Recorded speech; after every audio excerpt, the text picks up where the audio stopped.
حضرت حسن دکھائی دینے کے اندر حضور جیسے لگتے تھے، پوری تصویر حضور کی دکھائی دیتے تھے، اسی لیے لوگ آپ کو شبیہ رسول کہا جاتے تھے۔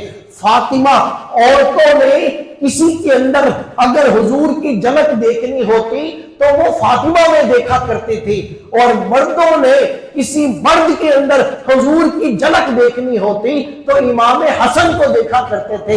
امام حسن دیکھنے میں حضور کی تصویر دکھائی دیا کرتے تھے، اور بلکہ ایک دفعہ تو اس طرح ہوا کہ حضرت سیدنا صدیق اکبر رضی اللہ تعالی عنہ آپ نے عصر کی نماز پڑھائی، عصر کی نماز پڑھانے کے بعد حضرت صدیق اکبر باہر تشریف لائے۔ جب آپ مسجد سے باہر تشریف لاتے ہیں، کیا حسین منظر بنا کہ حضرت صدیق اکبر آگے تھے، حضرت شیر خدا پیچھے تھے، حضرت علی المرتضیٰ سیدنا صدیق اکبر کے پیچھے پیچھے چلتے جا رہے تھے۔ حضرت صدیق اکبر کو خبر نہ تھی کہ میرے پیچھے علی بھی آ رہے ہیں۔ جب مسجد سے باہر نکلے تو حضرت امام حسن کھیلتے ہوئے دکھائی دیے، تو حضرت صدیق اکبر نے حضرت امام حسن کو گود میں اٹھا لیا، گود میں اٹھا کے آپ حضرت امام حسن کو بوسہ دینے لگے، آپ پیار کرنے لگے، اور ساتھ ساتھ کہنے لگے، حضرت صدیق اکبر کہتے ہیں، خود سے آپ کہنے لگے کہ یہ بیٹا علی پہ نہیں گیا، یہ دیکھنے میں علی پہ نہیں ہے، یہ ہمیں دکھائی دیتا ہے تو کملی والے پہ دکھائی دیتا ہے، یہ تشبیہ علی کی نہیں ہے، یہ تشبیہ کملی والے کی ہے۔ پیچھے شیر خدا کھڑے تھے تو شیر خدا جو ہے وہ مسکرانے لگ پڑے، اور کتابوں میں آتا ہے کہ آپ کھل کے کھلکھلا کے آپ مسکرائے، اور مسکرا کے آپ نے حضرت صدیق اکبر کی اس بات کے اوپر مہر تصدیق لگائی کہ اے ابو بکر آپ درست کہتے ہیں، حسن میرے پہ نہیں گیا، حسن اپنے نانا مصطفیٰ کے اوپر گیا ہے، کہ حسن کو دیکھتے ہیں تو ہمیں حضور کی تصویر یاد آ جاتی ہے، ہمیں حضور یاد آ جاتے ہیں۔ اسی لیے دوستو حضرت امام حسن کو شبیہ رسول بھی کہا جاتا ہے۔ جب یہی آگے چلتی ہے تو دوستو امام علی مقام حضرت امام حسین کے صاحبزادے جنہوں نے کربلا کے میدان کے اندر اپنی جان کا نذرانہ دیا، جنہیں شہزادہ علی اکبر کہا جاتا ہے، جب یہ نسل آگے چلتی ہے تو شہزادہ علی اکبر کے اندر اللہ نے یہ خاص بات رکھی۔ جس وقت شہزادہ علی اکبر نے کہا کہ چچا بابا مجھے اجازت دیں میں کربلا کے میدان کے اندر اتروں، تو حضرت امام حسین نے کہا کہ بیٹے تجھے کیسے اجازت دے دوں میں، ہم تجھے دیکھتے ہیں تو ہمیں اپنے نانا مصطفیٰ کی تصویر یاد آتی ہے، تو میں تجھے کیسے اجازت دے دوں۔ تو حضرت شیر خدا حضرت شہزادہ علی اکبر اگلی نسل کے اندر یہ وہ تھے کہ جن کی جھلک کے اندر، جن کے چہرے کے اوپر کملی والے کی جھلک دکھائی دیتی تھی۔ اور دوستو یہ سلسلہ رکا نہیں، یہ سلسلہ آگے چلا، آگے اس کا ذکر بھی آئے گا۔ حضرت امام حسن مجتبی کو شبیہ رسول بھی کہا جاتا ہے کہ آپ دیکھنے میں حضور کی جھلک ہیں۔ اور دوستو پھر حضرت سیدنا ابی ہریرہ رضی اللہ تعالی عنہ آپ یہ فرمایا کرتے تھے، آپ فرماتے تھے کہ ہم نے تو حضرت حسن کے وہ دن بھی دیکھے ہیں کہ جب حضرت حسن آیا کرتے تھے حضور کی بارگاہ کے اندر، حضور کی بارگاہ میں آتے حضور کی گود میں بیٹھ جاتے تو حضرت حسن دوستو سیدھی صاف اپنے اوپر ہم بات کریں تو ہم جن کو اللہ نے نانا بنایا ہے، جو وہ جب دوترا آ کے گود میں بیٹھتا ہے، نواسا آ کے گود میں بیٹھتا ہے تو وہ نانے کے پیار سے داڑھی کو ہاتھ لگاتا ہے، چہرے کے اوپر ہاتھ پھیرتا ہے۔ نانے کی خوشی کی انتہا نہیں ہوتی، نانا اس کے ہاتھوں پہ بھی بوسہ دیتا ہے، اس کے گالوں پہ بھی بوسہ دیتا ہے۔ لوگوں کو بھی کیا حسین منظر ہوگا جو ابو ہریرہ منظر کھینچ رہے ہیں کہ وہ سیدنا ابو ہریرہ کہتے ہیں ہم نے تو وہ بھی منظر دیکھا ہے کہ جب حسن آیا کرتے تھے حضور کی گود میں بیٹھ جاتے، حضور کی زلفوں کے اندر، حضور کی داڑھی مبارک میں، حضور کی ریش مبارک میں اپنی انگلیاں ڈال لیتے اور بالوں میں ننھی ننھی انگلیاں حضور کی ریش مبارک کے اندر پھرتی تھی، اور حضرت امام حسن حضور کے چہرے انور کے اوپر ہاتھ رکھتے، حضرت کریم آقا علیہ السلام حضرت حسن کے گالوں پہ بوسہ دیتے، حضرت امام حسن حسن کی زبان پہ بوسہ دیتے، زبان کے اوپر بوسہ دیتے اور یہ صاحب کہا کرتے تھے، آپ ارشاد فرمایا کرتے تھے کہ مولا میں حسن سے محبت کرتا ہوں، اے میرے مولا تو بھی حسن سے پیار کر۔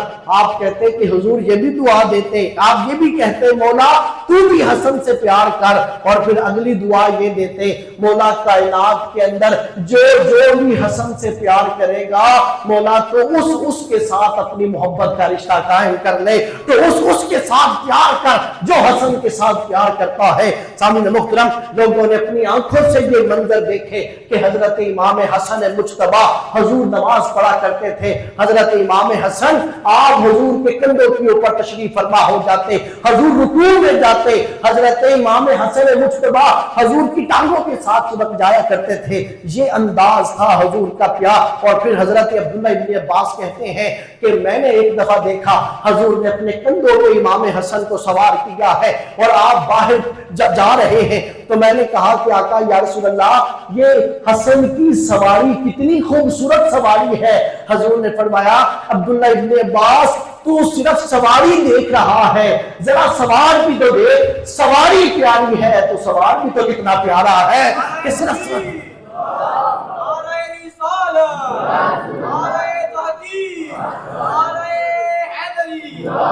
سواری ہی نہ دیکھ بلکہ سوار بھی تو دیکھ کہ سواری حسین ہے تو سوار کتنا حسین ہے۔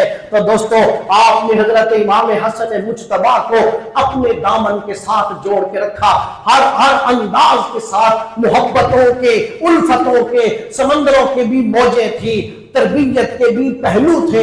اور دوستو حضرت امام حسن کو نانا مصطفیٰ سے کیا کچھ ملا ہم تو شمار ہی نہیں کر سکتے، لیکن اس کو چند لفظوں کے اندر میں سمیٹوں تو دوستو تربیت کے اس حسین انداز کے ساتھ آپ تربیت کرتے ہیں کہ حضرت امام حسن مجتبی حضور کی بارگاہ میں تشریف فرما ہے، کھجوروں کا ٹوکرا آ جاتا ہے، کھجوروں کا ٹوکرا آیا، آپ جب حضور حضرت امام حسن آگے بڑھتے ہیں اور بڑھ کے وہ ٹوکرے میں سے کھجور اٹھاتے ہیں، کھجور اٹھا کے آپ اپنے دہن مبارک میں رکھ لیتے ہیں، حضور کی نگاہ پڑتی ہے، نگاہ پڑی، حضور نے انگلی ڈال کے آپ نے کھجور کو باہر پھینک دیا اور باہر پھینک کے آپ نے ارشاد فرمایا، آپ نے فرمایا حسن یہ کھجوریں ہمارے لیے نہیں ہے، یہ کھجوریں صدقہ کی ہیں، اور سمجھ لیں اس بات کو کہ صدقہ محمد اور آل محمد کے اوپر حرام ہے کہ ہم لوگ صدقہ نہیں کھاتے۔ لوگوں جہاں محبتوں کا تو الفتوں کا دریا موجے مار رہا تھا، وہاں تربیت کے پہلو بھی ساتھ ساتھ چل رہے تھے۔ حضرت امام حسن مجتبی نے اپنے نانا مصطفیٰ کو سجدہ کرتے دیکھا تھا، حضور سجدے میں ہوتے، حسن کندھے پہ ہوتا، حضور رکوع میں ہوتے، حضرت امام حسن مجتبی حضور کی ٹانگوں کے ساتھ چپکے رہتے۔ لوگوں اس سجدے کا اثر یہ تھا، حضرت امام حسن نے سیدہ کائنات کو سجدہ کرتے دیکھا اور اس انداز کا سجدہ کرتے دیکھا کہ ساری رات سجدے میں گزر جاتی، صبح کو بلال آواز دیتا اللہ اکبر اللہ اکبر، سیدہ کائنات یہ کہا کرتی مولا تو نے راتیں اتنی چھوٹی بنائی ہے کہ پیغمبر کی بیٹی کا ایک سجدہ بھی پورا نہ ہو سکا۔ لوگوں یہ کس نے دیکھا؟ حسن مجتبی ان منظر کو اپنی آنکھوں سے دیکھتے رہے، کہیں محراب کے اندر سیدہ کائنات سجدہ کرتی دکھائی دے رہی ہے، کہیں نانا مصطفیٰ کو اس انداز سے سجدہ کرتے دیکھا کہ پنڈلیاں سوج جاتی ہیں، اور کہیں شیر خدا کو اس انداز سے نواز پڑھتے دیکھا کہ اے شیر خدا بتائیے تو صحیح کہ تم نے کبھی خدا کو دیکھا ہے؟ شیر خدا یہ کہتے ہیں ہم تو اس وقت تک سجدہ ہی نہیں کرتے جب تک ہم اپنے خدا کا نظارہ نہیں کر لیتے۔ جس حسن نے اپنی آنکھوں سے یہ سارے منظر دیکھے ہو، اس حسن کی کیفیت یہ ہے کہ وہ حسن جب سجدے کے لیے جاتا ہے تو اس کی ٹانگیں کانپ رہی ہوتی ہے، اس کے چہرے کا رنگ زرد ہوتا ہے۔ حسن کیا بات ہے کہ تیرے چہرے کی رنگ زرد کیوں ہو گیا؟ آج جسم کے اوپر کپکپی تاری کیوں ہے؟ تو حضرت حضرت حسن کہتے ہیں لوگوں خبر نہیں ہے کہ کس بارگاہ کے اندر جا رہا ہوں، کس کو سجدہ کرنے کے لیے جا رہا ہوں، وہ جو احکم الحاکمین ہے اس کی بارگاہ کے اندر جا رہا ہوں۔ خشیت الہی کی کیفیت یہ ہے کہ نہ جانے میرا رب میرے سجدے کو قبول بھی کرے گا کہ نہیں کرے گا۔ کون ہے؟ حسن مجتبی ہے۔ اور دوستو پھر دیکھیے حضرت امام حسن مجتبی نے اپنی زندگی کے اندر 25 حج کیے، 25 حج کیے، اور لوگوں آپ نے حج بھی کیے اور پیدل کیے۔ کسی نے کہا کہ حضور سواریاں موجود ہیں، سواری کے اوپر بیٹھ کے تشریف لے جائیں۔ اور دوستو کتنے حج اس میں سے ایسے بھی تھے کہ آپ نے مدینہ طیبہ سے لے کر مکہ پاک تک اپنے پاؤں میں جوتا بھی نہیں پہنا۔ لوگوں نے عرض کی حضور سواری پہ تشریف فرما ہو جائے، جوتا پہن لے۔ لیکن حضرت امام حسن کیا کہتے ہیں کہ اس بارگاہ میں جا رہا ہو جو بادشاہ ہے۔ جب فقیر اپنے مالک کی بارگاہ میں حاضری کے لیے جاتا ہے تو وہ سواریوں پہ بیٹھ کے نہیں جاتا، بلکہ وہ عجز اور انکساری کی تصویر بن کے اپنے مولا کی بارگاہ میں حاضری کے لیے جاتا ہے۔ لوگوں اس قدر عجز اور انکساری کا مظاہرہ تھا کہ 25 حج کیے، وہ بھی آپ نے پیدل کیے، اور ان میں سے بھی کئی حج ایسے تھے جو ننگے پاؤں تھے، آمنے پڑ جاتے، چھالے پڑ جاتے، لیکن اسی کیفیت کے ساتھ آپ کعبہ اللہ کو اطواف کے لیے جاتے، حج بیت اللہ کے لیے جاتے۔ لوگوں یہ سب کچھ کیا تھا؟ پیچھے نانا مصطفیٰ کے سجدے دکھائی دے رہے تھے، سجدہ کائنات کا سجدہ دکھائی دے رہا تھا، اس کا اثر تھا جو حسن کی ذات کے اندر نظر آتا تھا۔ اور دوستو پھر آگے چلیے، پھر نانا مصطفیٰ سے کیا ملا؟ حلم کی دولت ملی، بردباری کی دولت ملی۔ حلم کسے کہتے ہیں کہ سامنے والا کچھ بھی کہے لیکن انسان کا کردار یہ ہو کہ انسان ہر حال کے اندر معاف کرنے والا ہو،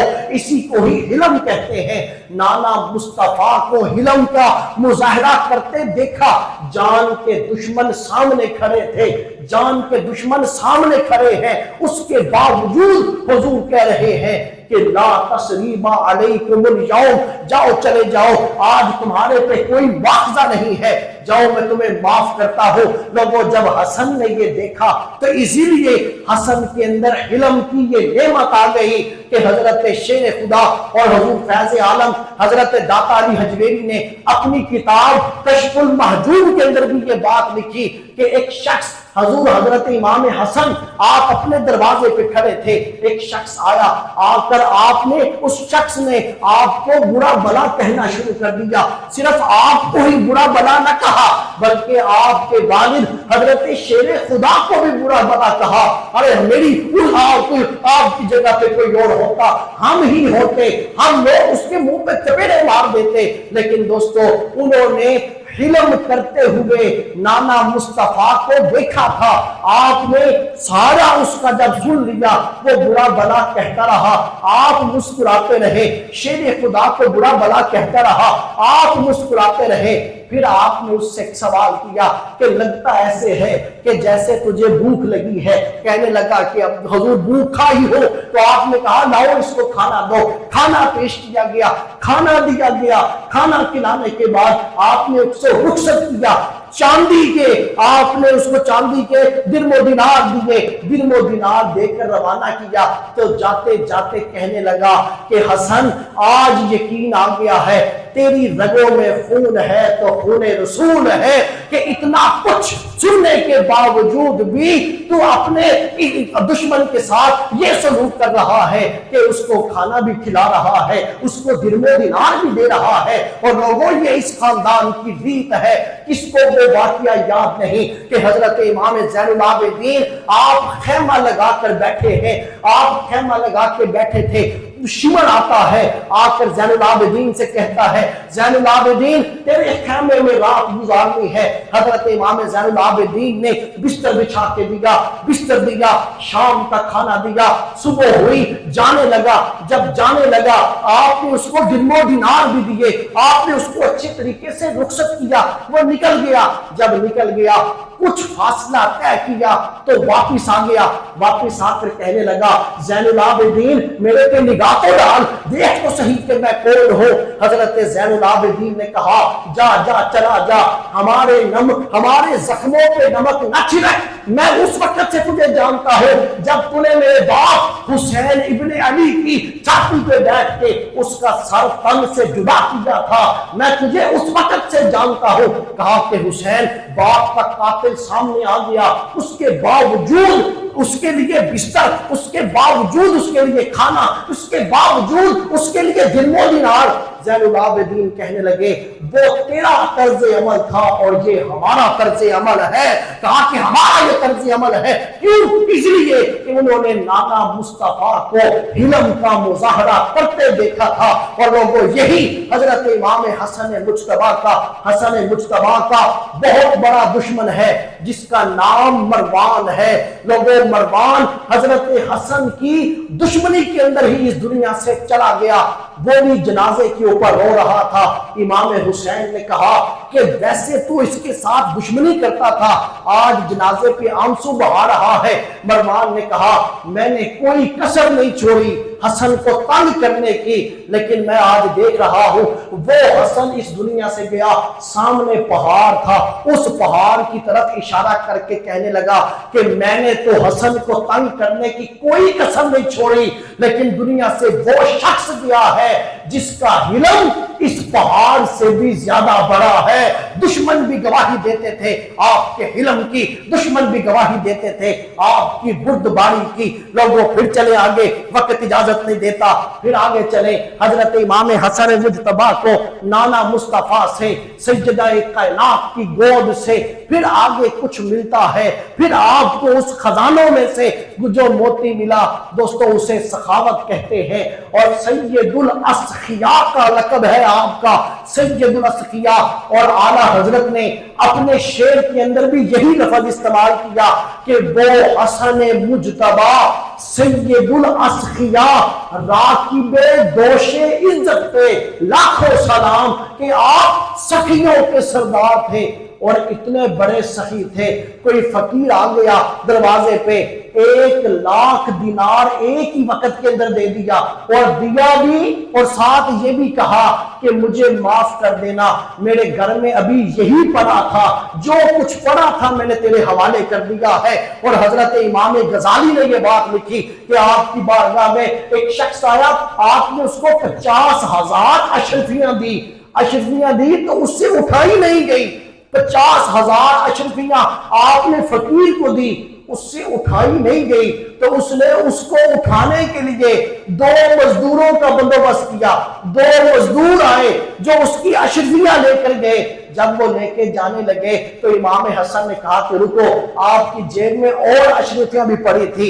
وہ جو 2 مزدوروں نے اس فقیر کی اشرفیاں اٹھائی تھی ان کی مزدوری بھی حضرت امام حسن نے اپنی جیب سے ادا کی تھی. سامعین محترم بتائیے کائنات کے اندر کوئی ایسا سخی بھی ہوگا کہ فقیر کو دیا بھی اور اس کو لے کے جانے کے لیے بھی جو مزدوری لے کر گئے وہ بھی آپ اپنی جیب سے عطا کرتے ہیں. تو بعد میں کسی ساتھی نے آپ سے کہا حسن تھوڑی سی اشرفیاں تو اپنے لیے رکھ دیتے, ساری اشرفیاں ہی خرچ کر دی ہیں. تو حضرت حسن نے کہا وہ میرے پاس آیا فقیر بن کے, آپ کہنے لگے تو میں بھی تو کسی ذات کا فقیر ہوں, میں یہ جب پسند نہیں کرتا کہ میرا مالک مجھے خالی لٹائے تو میں یہ بھی نہیں پسند کرتا کہ میرے دروازے پہ کوئی فقیر آئے تو وہ خالی چلا جائے. تو حضرت حسن کہا کر اس نے کہا کہ حضور وہ تو بات ٹھیک ہے لیکن کوئی اشرفی اپنے لیے رکھ لیتے. تو آپ نے کہا میں نے اس ذات کے نام کے اوپر اشرفیاں دی ہیں جو ثواب بھی عطا کرے گا تو ثواب کے ساتھ ساتھ مجھے اشرفیاں اور بھی عطا کرے گا, اور اس کا یہ وعدہ ہے کہ دیتے چلے جاؤ گے, ہم تمہیں عطا کرتے چلے جائیں گے۔ اسی لیے آپ کو سید الاسخیاء کہا گیا۔ لوگوں یہ سخاوت کے بھی حسین موتی ملے تو نانا مصطفیٰ کی بارگاہ سے ملے۔ پھر آگے چلیے سامعین محترم، حضور نے ارشاد فرمایا کہ حضرت امام حسن مجتبی کا بہت بڑا نام اور بہت بڑا معرکہ حضرت امام حسن مجتبی کا وہ یہ تھا کہ حضور کی بارگاہ میں حضرت امام حسن آئے، لوگوں کا مجمع تھا۔ حضرت حسن مجمع کے اندر سے گزرتے ہوئے حضرت امام حسن کو آپ نے گود میں اٹھایا۔ آپ منبر پہ تشریف فرما تھے، حضرت حسن کو گود میں بٹھا لیا، گود میں بٹھا کے آپ کی ارشاد فرمانے، آپ نے فرمایا لوگوں یہ میرا بیٹا ہے، اِنَّا ابنی ھذا، حضرت حسن کی طرف اشارہ کر کے کہا اِنَّا ابنی ھذا، یہ میرا بیٹا ہے، سیدن، یہ میرا بیٹا سردار ہے، وَلَعَلَّ اللَّهَ أَن يُصْلِحَ، اور میں یہ وقت دیکھ رہا ہوں کہ اللہ اس کے ذریعے بِهِ فِئَتَيْنِ عَظِیمَتَيْنِ، دو بڑے گروہوں کے درمیان، من المسلمین، جو مسلمانوں کے ہوں گے، اللہ اس کے ذریعے دو بڑے مسلمانوں کے گروہوں کے درمیان صلح کروائے گا۔ سامعین محترم، اب دیکھیے حضور نے یہ بات کب کہی؟ 30 سال پہلے کہی، 30 سال پہلے، اور حضور نے ارشاد فرمایا خلافت میری 30 سال چلے گی۔ لوگوں دیکھیے یہ وقت کب آیا؟ یہ وقت پھر اس وقت آیا کہ جس وقت حضرت حضور کا وصال ہوا، حضرت صدیق اکبر آپ منبر کے اوپر تشریف فرما ہوئے، حضرت صدیق اکبر کی خلافت کا دورانیہ ہے 2.5 سال، اس کے بعد حضرت سیدنا فاروق اعظم مسند خلافت پہ آئے، حضرت فاروق اعظم نے 10 سال حکومت کی، حضرت فاروق اعظم کے بعد حضرت سیدنا عثمان غنی آئے، حضرت عثمان غنی نے خلافت 12 سال کی، حضرت عثمان غنی کے بعد 6 سال اور 4 مہینے خلافت رہی، حضرت شیر خدا کی خلافت 6 سال 4 مہینے تھی۔ حضرت شیر خدا کے اوپر خلافت ختم نہیں ہوتی، ہم جب خلفائے راشدین کا نام لیتے ہیں تو یہیں پہ خلافت ختم کر دیتے ہیں کہ حضور کے 4 خلفاء ہیں، ایک ابو بکر، دوسرے عمر، تیسرے عثمان، چوتھے علی۔ نہیں لوگوں، حضور کے 4 خلفاء نہیں ہیں، حضور کے 5 خلفاء ہیں، سیدنا صدیق اکبر، سیدنا فاروق اعظم، سیدنا عثمان غنی، اور چوتھے شیر خدا، اور 5ویں حضرت امام حسن مجتبی ہے۔ سامعین محترم، حضرت شیر خدا کی شہادت ہوئی، حضرت شیر خدا کی شہادت پہ اس کے بعد کائنات کے اندر کوئی ایسا نہ تھا جس کو خلافت دی جاتی، حضرت امام حسن مجتبی کے ہاتھوں پہ لوگوں نے آپ نے بیعت کی، اور لوگوں یہی وہ وقت تھا۔ حضرت صدیق اکبر کا زمانہ گزرا، امن سے گزر گیا، حضرت عمر کا زمانہ گزرا، امن سے گزر گیا، حضرت عثمان غنی کے 12 سالہ دور حکومت میں آخری جو 2 سال تھے وہ انتہائی سخت تھے۔ اس وقت سے جنگوں کا آغاز ہوا، حضرت شیر خدا کے 6 سالہ دور حکومت میں جنگیں ہی رہی، حضرت شیر خدا جنگیں ہی لڑتے رہ گئے۔ کسی نے حضرت علی سے پوچھا، اے علی، ابو بکر و عثمان کے زمانے میں جنگیں نہ تھی، آپ کے زمانے میں بڑی جنگیں ہیں؟ شیر خدا نے کہا ان لوگوں کے مشیر ہم تھے، ہمارے مشیر تم ہو، تو یہی حال ہونا ہے۔ سامعین محترم، شیر خدا آپ اس کائنات سے چلے گئے، آپ کو بدبخت نے نیزہ مارا، اگلے جمعہ المبارک میں بیان کروں گا۔ حضرت امام حسن نے جنازہ پڑھایا، امام حسن جنازہ پڑھاتے ہیں، 4 تکبیروں کے ساتھ آپ کی وصال کے بعد، پھر حضرت شیر خدا کے وصال کے بعد حضرت حسن منصب خلافت کے اوپر آ جاتے ہیں۔ حضرت امام حسن کی طبیعت ایسی نہ تھی جو جنگوں والی تھی۔ حضرت امیر معاویہ جو شام کے گورنر تھے، حضرت امیر معاویہ آ جاتے ہیں، آ کر کہتے ہیں کہ حسن، میرے پاس ایک ایسا طریقہ ہے کہ مسلمان جو آپس میں لڑ رہے ہیں ان کی آپس کی جنگ ختم ہو جائے گی اور یہ کفار کے خلاف، دشمنوں کے خلاف لڑنا شروع ہو جائیں گے۔ حضرت امام حسن نے کہا کہ وہ آپ کے پاس کیا چیز ہے کہ جس کے ذریعے یہ لڑائی ختم ہو جائے؟ سامعین محترم، حضرت امیر معاویہ کہنے لگے کہ اے حسن، آپ یہ خلافت کی ذمہ داری مجھے عطا کریں اور میں یہ جنگیں ختم کر دوں گا۔ لوگوں، حضرت امیر معاویہ پہلے بھی 20 سال حکومت وقت میں رہ چکے تھے، پھر 20 سال رہے تھے، ان کا تجربہ تھا۔ اسی شاید تجربے کی بنیاد کے اوپر آپ یہ کہہ رہے تھے کہ حسن یہ خلافت مجھے دو، میں یہ جنگیں ختم کر دوں گا۔ سامعین محترم، حضرت امام حسن نے شرائط لکھی، شرائط لکھ کے آپ نے خلافت اٹھائی اور حضرت امیر معاویہ کو عطا کر دی۔ جب آپ نے حضرت امیر معاویہ کو عطا کی، جس دن خلافت حضرت امام حسن سے حضرت امیر معاویہ کی طرف گئی، وہاں حضور کے 2 فرمان سچے ہو گئے۔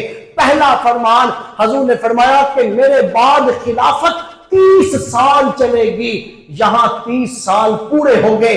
حضرت امیر معاویہ خلافت کے خلیفہ نہ تھے، بلکہ حضرت امیر معاویہ ملوکیت کے بادشاہ تھے۔ حضرت امیر معاویہ سے بادشاہت شروع ہوئی، حسن پہ خلافت ختم ہو گئی۔ جس دن حسن پہ خلافت ختم ہوئی اس دن 30 سال پورے ہو گئے۔ اور لوگوں، دوسرا فرمان یہ سچا ہو گیا، حضور نے فرمایا کہ اس میرے بیٹے کے ذریعے اللہ 2 گروہ میں صلح کروائے گا۔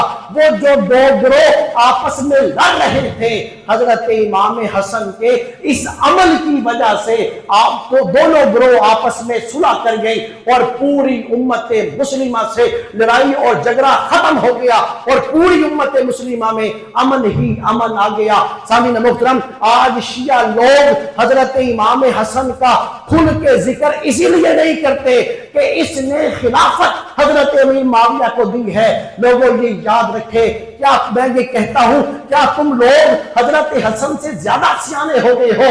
ہم اہل سنت و جماعت کا یہ عقیدہ ہے، جہاں خاندان نبوت کی صلح ہے، ہم لوگوں کی وہاں صلح ہے۔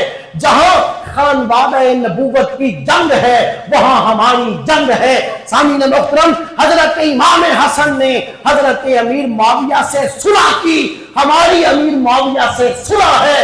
حضرت امام حسین نے یزید کے ساتھ جنگ کی، آج کے دن تک اور قیامت کی صبح تک یزید کے ساتھ ہماری جنگ ہے اور جنگ رہے گی، جنگ رہے گی ہماری۔ یہی عقیدہ اہل سنت و جماعت ہے اور یہ ان لوگوں کا مذہب ہے۔ اور لوگوں سن لو، حضرت امیر معاویہ کے ساتھ صلح کرنے والی ہستی حضرت امام حسن تھے۔ اور کسی کہنے والے نے کہا مالکوں کے فیصلے مراسیوں کو سمجھ میں نہیں آتے۔ لوگوں، یہ مالکوں نے فیصلہ کیا، ہم مالکوں کے نوکر ہیں، ہم امام حسن کے اس صلح کے اوپر، اس فیصلے کے اوپر کاربند بھی ہیں، امام حسن کے اس فیصلے کے اوپر نگاہیں بھی جھکاتے ہیں اور حضرت امیر معاویہ کی عظمت کو ہم سلام بھی کرتے ہیں۔ ان کی بارگاہ کے اندر بھی ہم لوگ اپنی عقیدتوں کا رشتہ رکھتے ہیں، اس لیے کہ یہ خلافت دینے والے حضرت امام حسن نے مجتبی تھے۔ لوگوں، پوری سلطنت کے اندر اسٹیٹ کے اندر امن ہو گیا۔ کسی نے حسن سے پوچھا، حسن آپ نے کیوں دی خلافت؟ لوگوں، آج کا کوئی بادشاہ ہوتا مر جاتا، مروا دیتا۔ آج دیکھیں درنے ہوتے ہیں، نواز شریف کو کہو اپنی سیٹ چھوڑ دے، مر جائیں گے۔ جو وہ بم پھینکے جاتے ہیں، دھوئیں کے بم ہے، اپنی سیٹ کوئی نہیں چھوڑتا۔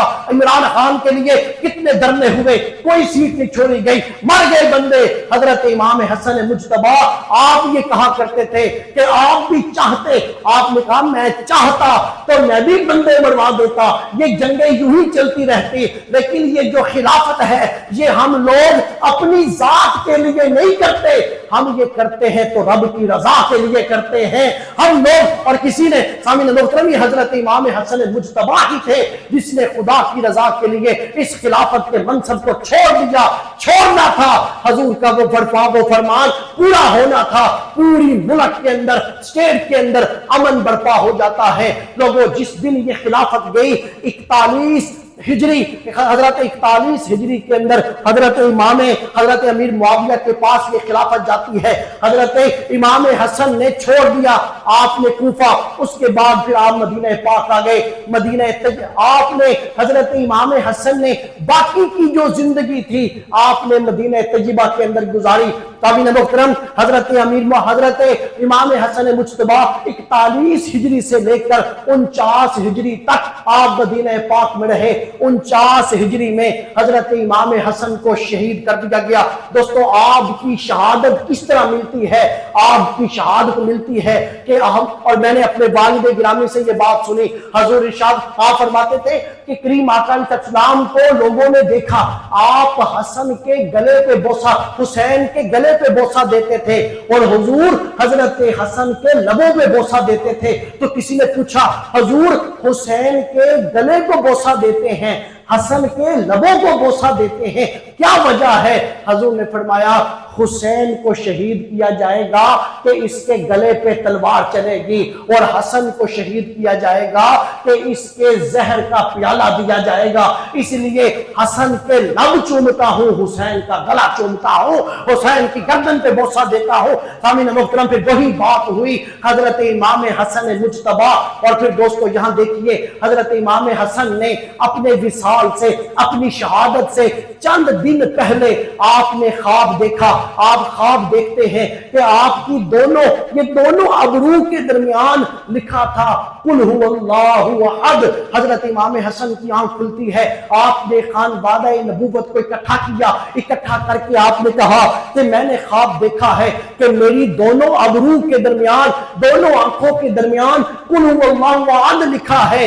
سارے لوگ خوش تھے کہ اتنی بڑی سعادت کہ ماتھے کے اوپر، پیشانی کے اوپر، آنکھوں کے درمیان قل هو اللہ احد لکھا ہے، لیکن حسن خاموش رہے۔ حسن وہاں سے اٹھ کے حضرت سعید بن مسیب کے پاس آگئے۔ حضرت سعید بن مسیب جو خوابوں کی تعبیر جانتے تھے، حضرت سعید بن مسیب سے کہا کہ اے سعید ذرا بتا تو صحیح، میں نے خواب میں دیکھا ہے میری دونوں آنکھوں کے درمیان قل هو اللہ احد لکھی ہے، بتا اس کی تعبیر کیا ہے؟ حضرت سعید بن مسیب کہنے لگے حسن آپ کی زندگی کے چند دن باقی رہ گئے ہیں، آپ کی زندگی کے چند دن ہیں، اس کی تعبیر یہی بنتی ہے۔ حضرت امام حسن خاموش ہو گئے، چند دن گزرے، لوگوں آپ کو زہر کا پیالہ دیا گیا۔ حضرت امام حسن کے کانے کے اندر زہر ملایا گیا، زہر ملایا آپ نوش کر گئے۔ اس زہر کا اتنا اثر تھا حضرت حسن کا جگر پھٹ گیا، آپ کی انتڑیاں پھٹ گئی اور آپ کے پہانے کے ساتھ خون آتا تھا۔ سامعین محترم آپ زیادہ دیر اس زخم کو برداشت نہ کر سکے۔ حضرت امام سیدہ زینب روتی ہیں، آپ صبر کی تلقین کرتے ہیں۔ امام علی مقام حضرت امام حسین کہنے لگے بھائی حسن ایک دفعہ بتا دیں کہ آپ کو زہر کس نے دیا ہے؟ حضرت حسن نے کہا حسین کیا کرو گے؟ بدلہ لو گے؟ یا بدلہ لوں گا۔ آپ نے فرمایا جس کے بارے میں مجھے گمان ہے اگر وہ نہ ہوا تو بے گناہ قتل ہو جائے گا، اگر وہی ہے تو میں اپنا معاملہ اللہ کے سپرد کرتا ہوں۔ حضرت حسین پوچھتے رہے لیکن حضرت حسن نے نہ بتایا کہ کون تھا۔ یہاں شیعہ لوگ کہتے ہیں حضرت امام حسن کی بیوی نے حضرت حسن کو جو ہے وہ زہر دیا تھا۔ ہم اہل سنت و جماعت اس بات کو ماننے کو تیار نہیں۔ جب حسن نے حسین کو نہیں بتایا تو شیعوں کو کس نے بتا دیا کہ یہ آپ کی بیوی نے آپ کو زہر دیا تھا؟ ان کو کہاں سے خبر آ گئی؟ جب حضرت امام حسین کو نہیں خبر ہوئی، حضرت امام حسین پھر بعد میں خبر ہو جاتی، بعد میں بھی خبر ہوتی تو پھر بھی حسین کچھ کرتے، لیکن بعد میں بھی خبر نہ ہوئی، جس کی وجہ یہ تھی کہ امام علی مقام نے امام حسن کے قاتل کا بدلہ نہ لیا، کہ خبر ہی نہ تھی کہ کون تھا کہ جس نے آپ کو زہر دیا تھا۔ سامعین محترم حضرت امام حسین پھر آخری لمحات کے اندر